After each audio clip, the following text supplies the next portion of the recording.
জিন্দাবাদ। চলছেই চলবে দলিত সংগ্রাম উচ্চ আধিকারিকের তফসিলি ছাত্রছাত্রীদের শিক্ষাঙ্গনে হেনস্থা করা বন্ধ করো। পৃথিবী শাসিত রাজ্যগুলিতে ক্রমবর্ধমান দলিত নির্যাতন বন্ধ করো।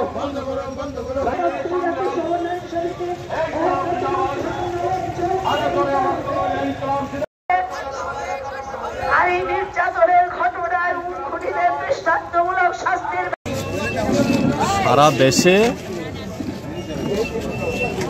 ভয়ঙ্করভাবে বিশেষ করে দলিতদের উপর আক্রমণ সংঘটিত হচ্ছে।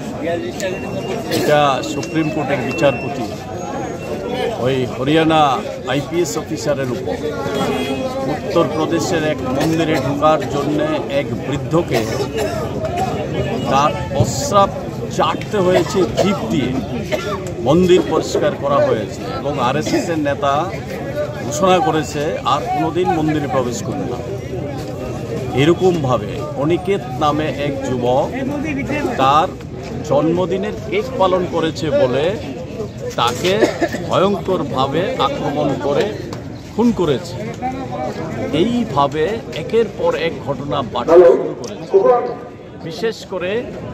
বিশেষ করে এই আরএসএস পরিচালিত বিজেপি সরকার আসার পর থেকেই একদিকে যেমন অর্থনৈতিক দিক থেকে বাজেট কমিয়ে দিচ্ছে অ্যাসিডের জন্যে, অন্যদিকে সামাজিক আক্রমণ, বর্ণবাদী আক্রমণ, অসম্মান, অপমান ভয়ঙ্কর জায়গা থেকে।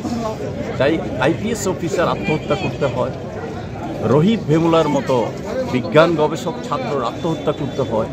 এই ধরনের ভয়ঙ্কর ঘটনাগুলির প্রতিবাদে মনুবাদী দৃষ্টিভঙ্গির বিরুদ্ধে দেশব্যাপী প্রতিবাদ কর্মসূচি আমরা গ্রহণ করেছি। তার পরিপ্রেক্ষিতে আমরা আমাদের রাজ্যেও করছি। এখানকার গণতান্ত্রিক দেশপ্রেমিক মানুষ যেন তার বিরুদ্ধে এগিয়ে আসেন সে আহ্বান আমরা রাখছি। মন্ত্রী সুধাংশু দাস নিজেই সে যে ঘুষ নেয়, সে যে সোর্স মানি থেকে টাকা নেয় সে স্বীকার করেছে। মন্ত্রিসভার স্বচ্ছতা রক্ষা করার স্বার্থেই অবিলম্বে মন্ত্রিসভা থেকে তাকে বহিষ্কার করার দাবি আমরা করছি। আর যদি এটা না করে তাহলে সুধাংশু দাস যে বলছে আমরা টাকা নিয়ে থাকি এইভাবে